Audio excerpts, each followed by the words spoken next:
Širom sveta 14. februar je dan namenjen zaljubljenima, onima koji se tako osjećaju i onima koji to žele da budu. To je dan kada želimo da krenemo nešto novo, lepo i srećno iz početka. Dan kada želimo da sa najdražim osobima podelimo najljepše trenutke i da im nešto poklonimo. Nedoumica oko poklona je ono što karakteriše ovaj praznik. Orion Telekom je pripremio rešenje za ovaj problem. 2 paketa interneta za poneti po ceni jednog.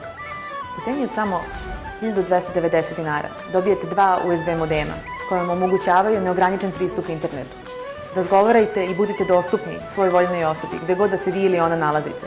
Budite stalno na internetu, svaki dan. Ostvarite iskrenu ljubav i ozbiljnu vezu. Pored ove akcije ograničenog trajanja povodom Dana zaljubljenih, veliku pažnju privlači i naš sada već dobro poznati proizvod Tweet. Televizija digitalnog kvaliteta slike, sa velikim izborom omiljenih TV kanala. Kada paralelno možete da koristite internet i imate slobodnu fiksnu telefonsku liniju.